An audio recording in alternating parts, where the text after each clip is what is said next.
अपने आज जो टॉपिक शुरू करने जा रहे हैं उसका नाम है वाच्य। क्या नाम है? वाच्य। छोटा सा टॉपिक है लेकिन बड़ा इंपॉर्टेंट टॉपिक है।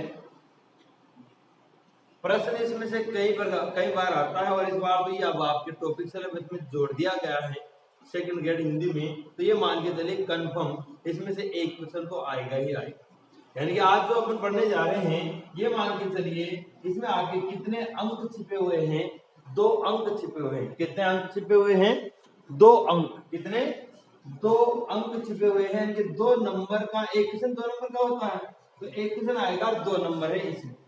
तो आप जब भी अपने इसमें पढ़ने बैठते हो, देखते हो वीडियो को, तो आप एक चीज दिमाग में फिर बैठा लीजिए कि ये जो टॉपिक पढ़ रहे हैं इसमें से कहीं ना कहीं से नंबर आएंगे, कहीं ना कहीं से एक क्वेश्चन आएगा जो हमें सही करना है।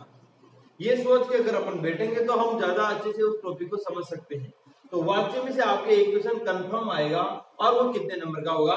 2 नंबर का। और सेकंड ग्रेड में आप 2 नंबर की वैल्यू जानते हो मेरे साथ। 2 नंबर की कितनी वैल्यू है? और देखिए आप कण कण से ही घड़ा भरता है, बूंद बूंद से ही घड़ा भरता है। तो वही बात है कि आप एक एक 2 नंबर को इकट्ठा करते जाओ एक एक टॉपिक से, तो आपका सिलेक्शन हो जाएगा। कोई भी टॉपिक कमजोर नहीं है, कोई भी टॉपिक को हल्के में नहीं लेना हमें। हर टॉपिक को ढंग से पढ़ना है, उसका जो भी क्वेश्चन आए वो हमें किसी भी हालत में सही करना है। तो वाच्य देखिए आप, सबसे पहले हम देखेंगे कि वाच्य का शाब्दिक अर्थ क्या होता है। तो आप यहाँ लिखते भी जाए साथ में, देखिए कि वाच्य का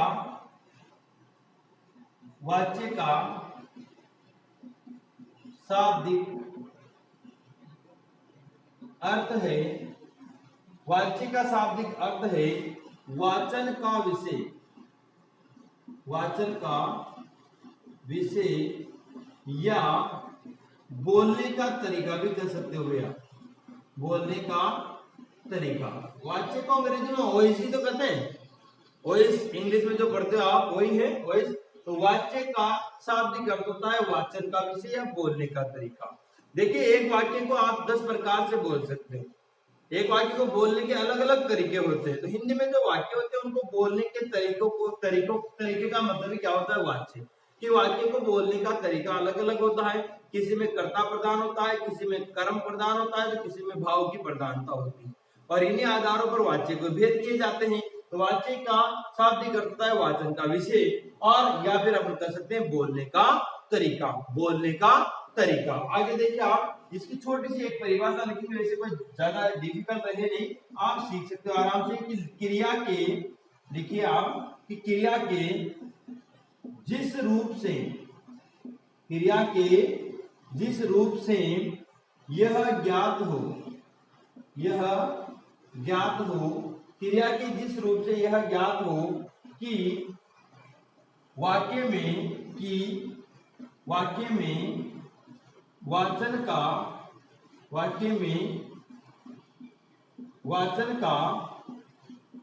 प्रमुख विषय, वाक्य में वाचन का प्रमुख विषय क्या है,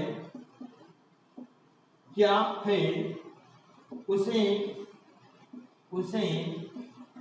वाच्य कहते हैं, उसे वाच्य कहते हैं। आराम से समझ में आएगा आपको कि क्रिया के जिस रूप से, किससे? क्रिया के जिस रूप से यह ज्ञात हो कि वाक्य में वाचन का प्रमुख विषय क्या है, उसे क्या कहते हैं? वाच्य कहते हैं। तो क्रिया कई बार देखा होगा सामान्य भूतकाल अलग अलग होती है ना क्रिया। तो क्रिया के रूप से हमें पता चले कि उसमें वाचन का, उनके बोलने का विषय क्या है, उसे हम क्या कहेंगे? वाच्य कहेंगे। क्या कहेंगे? उसे हम वाच्य कहेंगे। तो आपने देखा कि वाच्य का शाब्दिक अर्थ होता है वाचन का विषय या बोलने का तरीका। और परिभाषा की बात करें तो इसकी परिभाषा होती है कि क्रिया के जिस रूप से यह ज्ञात हो कि वाक्य में वाचन का प्रमुख विषय क्या है, वाक्य में बोलने का मुख्य विषय क्या है, हाँ, उसे हम क्या करते हैं? वाच्य करते हैं। आगे देखिए आप कि वाच्य के कितने भेद होते हैं? 3 भेद होते हैं। अगर आपने पहले इस टॉपिक को पढ़ा हो तो बहुत ही नॉर्मल है, आसानी से समझ में आ जाएगा। वाच्य के 3 भेद होते हैं, लिख सकते हैं आप कि वाच्य के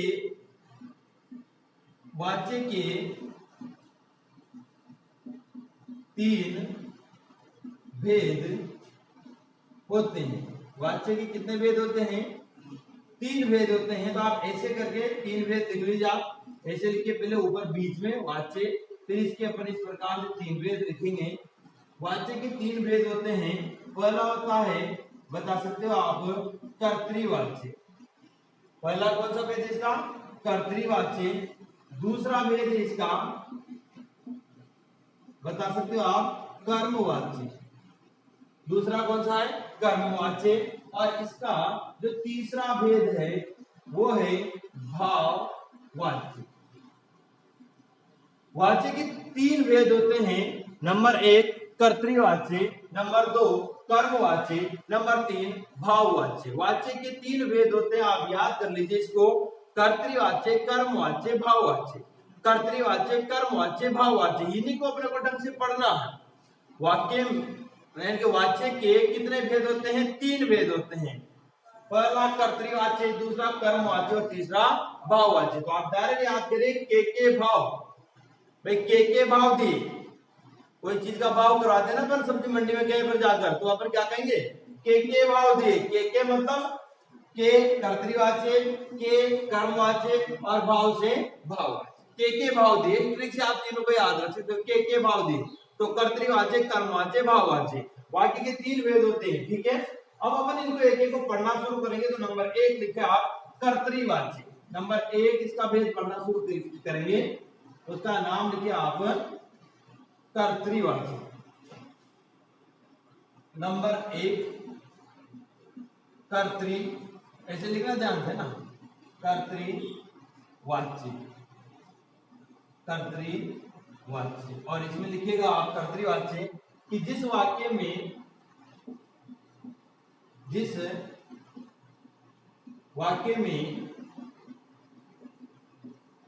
वाचन का, जिस वाक्य में वाचन का प्रमुख विषय, जिस वाक्य में वाचन का प्रमुख विषय कर्ता कारक, जिस वाक्य में वाचन का प्रमुख विषय कारक पढ़ा तो कर्ता हो, क्या? जिस वाक्य में वाचन का प्रमुख विषय कर्ता हो, अर्थात जिस वाक्य में वाचन का प्रमुख विषय कर्ता हो, अर्थात कर्ता कारक की प्रधानता हो, अर्थात कर्ता कारक की प्रधानता हो, वह कर्तृवाच्य वाक्य कहलाता है। वह कर्तृवाच्य वाक्य कहलाता है। बहुत ही शानदार इसकी परिभाषा है। बहुत ही सिंपल शब्दों में आप इसे याद कर सकते हो कि देखिए आप, कर्तृवाच्य पहला भेद है। परिभाषा की जिस वाक्य में, अब वाक्य आएगा वहां पूछेगा कौन सा कर्तृ है, कौन सा भाववाच्य, कौन सा कर्मवाच्य, तो आप कैसे बताना कि उसके लिए परिभाषा याद होना जरूरी है। कि जिस वाक्य में वाचन का प्रमुख विषय कर्ता हो, यानी कि उसको बोलने का प्रमुख विषय क्या हो? वाक्य में कर्ता हो, अर्थात कर्ता कारक की प्रधानता हो। कर्ता कारक पढ़ा था आपने, कारक पढ़ा आपने, बहुत डिटेल से पढ़ा था कर्ता कारक, हमने वीडियो बना रखा, आप जाके देख सकते हो।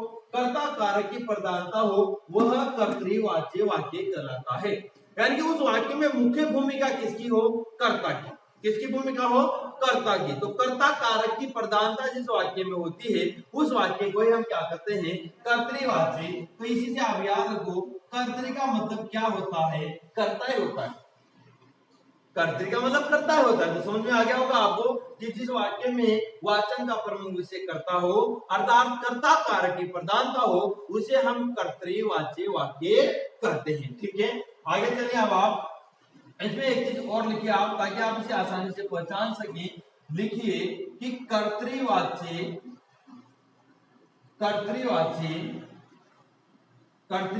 वाक्य में कर्ता के साथ, कर्तृवाच्य वाक्य में कर्ता के साथ ने, कर्ता के साथ ने विभक्ति का प्रयोग किया जाता है। ने विभक्ति का प्रयोग किया जाता है।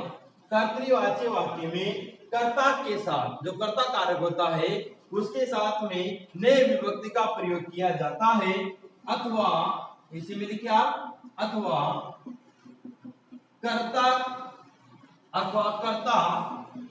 विभक्ति रहित, अथवा कर्ता विभक्ति रहित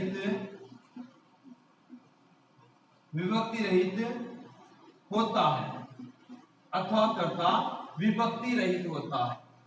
दोनों कंडीशंस में वहां पर कर्ता कारक के कर्तृवाच्य हो सकता है। एक तो क्या है कि कर्तृवाच्य वाक्य में कर्ता के साथ क्या जुड़ा रहता है, ने विभक्ति का प्रयोग किया जाता है। अदन कर्ता ने, जिस राम ने खाना खाया, आ गया उसके साथ नहीं आ गया तो ने विभक्ति जुड़ी रहती है अधिकतर। लेकिन क्या होता है, कहा कि अथवा कर्ता विभक्ति रहित भी होता है, कई जगह कर्ता के साथ विभक्ति नहीं जुड़ी होती, यानी कि ने का प्रयोग नहीं होता है। राम स्कूल जाता है, अब बताओ यहाँ ने जुड़ा हुआ है क्या, राम ने खाना खाया, विभक्ति जुड़ी हुई है कर्ता राम के साथ, लेकिन अपन कहेंगे राम स्कूल जाता है तो यहाँ ने कारक चिन्ह नहीं है, यानी ने विभक्ति का प्रयोग नहीं हुआ है, विभक्ति रहित है कर्ता, लेकिन फिर वहां पर कौन सा वाक्य है, कर्तृवाच्य वाक्य। ये नहीं सोचे कि आप ने दिखेगा वहीं पर अपन कर्तृवाच्य वाक्य लगाएंगे। आपको ये देखना होगा कि उसमें वाचन का प्रमुख विषय कौन है, कर्ता है कि कर्म है। तो वहां पर वाचन का प्रमुख विषय कर्ता होगा तो आप क्या लगाएंगे, कर्तृवाच्य लगाएंगे। देखिए आप इसका एक उदाहरण लेते हैं, हम दो उदाहरण लेंगे एक साथ। पहला तो ये है कि उसने, देखिए आप, उसने गाना सुना, उसने गाना सुना। एक और लिखिए इसी के नीचे जस्ट आप दूसरा उदाहरण, उसने गाना सुना के बाद लिखिए आप राम बाजार गया। अब इन दोनों वाक्य से आप समझिए, एक में तो ने विभक्ति जुड़ी हुई है और एक में ने विभक्ति का प्रयोग नहीं हुआ है। दोनों कंडीशंस में वाक्य के कौन सा होगा, कर्तृवाच्य ही होगा। कंफ्यूज नहीं होना अपने को भाई ने दिखे से, ठीक है। आपको तो ये देखना है कि वाचन का प्रमुख विषय क्या है, कर्ता। तो उसने गाना सुना, अरे गाना सुनने का प्रमुख कारण कौन है, वो उसने, जिसके लिए अपन कर रहे हैं। राम ने गाना सुना भी कर सकते हैं यहाँ पर, राम ने गाना सुना। तो वाचन का प्रमुख विषय क्या है इस वाक्य में, कर्ता। जो कर्ता कार्य करने वाला संज्ञा है सर्वनाम, है ना, कर्ता होता है। तो ये यहाँ पर देखिए उस, और ये ने इसके साथ विभक्ति जुड़ी हुई है। लेकिन नीचे देखो आप, राम बाजार गया, राम कहां गया, बाजार गया। तो यहाँ पर जो कर्ता कारक है राम, उसके साथ ने विभक्ति नहीं है, लेकिन बाजार जाने का काम इसमें कौन कर रहा है, कर्ता कर रहा है। यानी कि वाचन का प्रमुख विषय, अपन जो बात कर रहे हैं उसका प्रमुख विषय क्या है, करता है। दायरा कहते बाजार गया, दायरा कहते पर बाजार गया। लेकिन अब आप बताओ कि उसमें आपको समझ में आएगा कि कौन गया भाई बाजार, राम गया, श्याम गया, राकेश गया, मोहन गया, कौन गया। तो यहां पर अपन इसको हटा दें, जिसमें अपने को पता चल जाएगा कि इसकी कमी कितनी है वाक्य में। इसका मतलब क्या है, कर्ता इसमें प्रधान है। जिस वाक्य में कर्ता कारक की प्रधानता होती है उसमें कौन सा कारक होता है, कर्तृवाच्य, सॉरी कौन सा वाच्य होता है, कर्तृवाच्य होता है। आगे समझ में आपको कि उसने गाना सुना, कई जगह नहीं मिलेगा आपको, कई जगह नहीं भी मिल सकता। दोनों कंडीशन में आपको तो ये ध्यान रखना है कि इसमें कर्ता, जो कर्तृवाच्य है, कर्ता प्रधान है या नहीं। तो प्रमुख वाचन का प्रमुख विषय कर्ता होना चाहिए। तो यहाँ पर है से आप इसे हटा दोगे, गाना सुना, अरे भाई किसने सुना, अब वाचन का प्रमुख विषय हट गया ना। अब अपन कहें ये लो, राम ने गाना सुना, आ गया ना। अपने आगे के बाजार गया, अरे कौन गया बाजार, क्या पता ही नहीं चल रहा अपने को। तो भाई बोलने का विषय, प्रमुख विषय क्या है, किस उद्देश्य से कर रहे हो आप, बाजार गया। और फिर अपने यहाँ लेते हैं कि राम बाजार गया, तो अब अपने को पता चल गया कि कर्ता की प्रधानता है, ठीक है। तो वहां पर कौन सा वाच्य होता है, कर्तृवाच्य होता है। देखिए इसके कुछ और उदाहरण लेते हैं हम। ये मिटा दो पूरा वाला, लिख लिया होगा आपने ना। देखिए और उदाहरण लेते हैं इसके कर्तृवाच्य के, ताकि आपको बढ़िया समझ में आए। जितने उदाहरण लिखेंगे उतना अच्छे समझ में आएगा। तीसरा लिखिए आप, नंबर 3 उदाहरण, सीता गीत गा रही है, सीता गीत गा रही है। बताओ कौन सा वाच्य है, कर्तृवाच्य। क्यों, क्योंकि इसमें कर्ता कौन है, बताओ, सीता। मेन किसके ऊपर है फोकस, यहाँ पर वाचक का मेन विषय क्या है, वो कर्ता के द्वारा जो काम किया जा रहा है, तो कर्ता मेन विषय। तो यहाँ पर कौन सा वाच्य हो गया, कर्तृवाच्य। चौथा उदाहरण लिखिए आप, मैंने फिल्म देखी। मैंने क्या देखी? फिल्म देखी। यहां पर देखो आप, नेम विभक्ति जुड़ी हुई है मैं के साथ में, हाँ, लेकिन ये वाच्य कौन सा है इसमें? कर्तृवाच्य है ना। नंबर 5 लिखिए आप, गणेश बहुत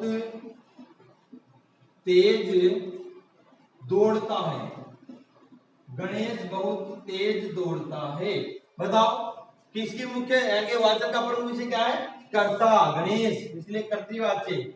नंबर 6 लिखिए आप, रमेश कल दिल्ली जाएगा। रमेश कल दिल्ली जाएगा। तो देखिए आप, वाचन का प्रमुख विषय कौन है? कर्ता, रमेश। तो यह इन सब में कौन सा वाच्य? कर्तृ। यहाँ पर ये नहीं पूछेगा कि इस शब्द में कौन सा वाच्य। ये तो मैंने कर्ता अंडरलाइन कर रखे हैं, ऐसे नहीं होगा। इसमें पूरा वाक्य देखा और पूछेगा कि ये कौन सा वाक्य है, कौन सा वाच्य है इसमें, कर्तृवाच्य है कि कर्मवाच्य है कि भाववाच्य है, फिर आपको वहां छांटना पड़ेगा।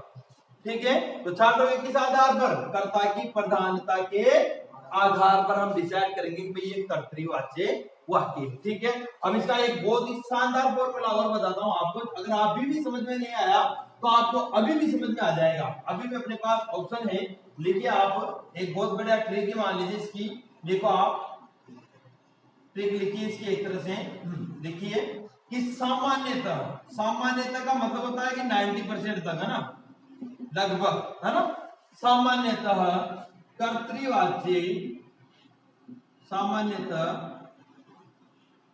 कर्तृवाच्य में क्रियाकर्ता के लिंग व वचन के अनुसार होती है। ये लीजिए, ये तो बहुत शानदार तरीका है फिर इसको पहचानने का। सामान्यतः कर्तृवाच्य में, यानी कि जो कर्तृवाच्य वाक्य होते हैं उनमें क्रियाकर्ता के लिंग वचन के अनुसार होती है। जैसे देखिए आप इसको समझे अब आप, जैसे पहला उदाहरण लिखिए इसमें नंबर 1 कि राकेश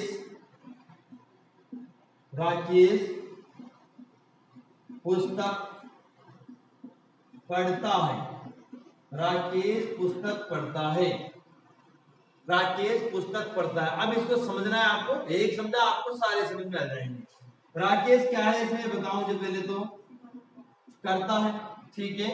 पुस्तक क्या है? कर्म है, हाँ, पुस्तक क्या है? कर्म है। पढ़ना क्या है? तो ये यहाँ से तो पूरी क्रिया है, भी क्रियाएं होती है, ठीक है। अब अपने ऊपर जो लिखा उसको दोबारा पढ़ेंगे कि सामान्यतः, यानी कि लगभग 90%, ठीक है, 80-90%।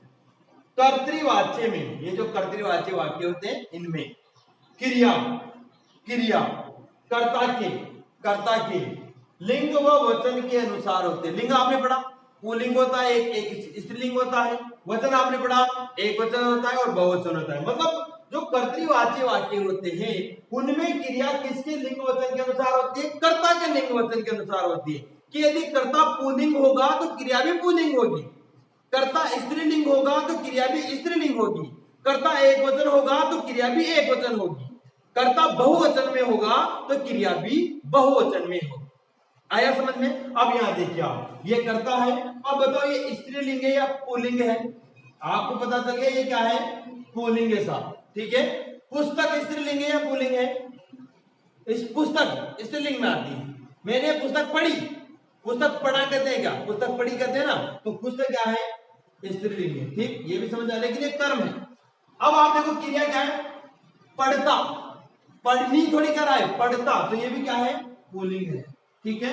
राकेश एक है, दो है, 10 है, 20 है, एक ही है, तो ये क्या है? एक वचन है। और पढ़ता, एक ही आदमी पढ़ रहा है, पढ़ते थोड़ी यहां पर, पढ़ता है ना, तो ये भी क्या है? एक वचन है। अब आप देखिए, यहां पर इससे कोई फर्क नहीं पड़ा, क्रिया किसके अनुसार है? कर्ता के अनुसार। कर्ता पुल्लिंग है तो क्रिया भी पुल्लिंग है। देखो अगर कर्ता एक वचन है तो क्रिया भी एक वचन है। तो आप ये ध्यान रखिए कि कर्तृवाच्य में क्रिया कर्ता के लिंग व वचन के अनुसार होती है। क्रिया कर्ता के लिंग व वचन के अनुसार होती है। आगे समझ में आपको? चाहे कर्म स्त्रीलिंग हो या पुल्लिंग, उससे कोई फर्क नहीं पड़ता। क्रिया किसके अनुसार होगी? कर्ता के अनुसार। कर्तृवाच्य वाक्य की मेन पहचान मान लीजिए आप, अगर कर्ता पुल्लिंग होगा तो क्रिया भी पुल्लिंग होगी, कर्ता स्त्रीलिंग होगा तो क्रिया भी स्त्रीलिंग होगी। दूसरा उदाहरण लिखिए आप देखें, इसको मिटा दूं, ये तो लिख लिया आपने। चलो आगे दूसरा उदाहरण लिखते हैं इसका। देखिए और लिखिए आप, दूसरा लिखिए कि सीता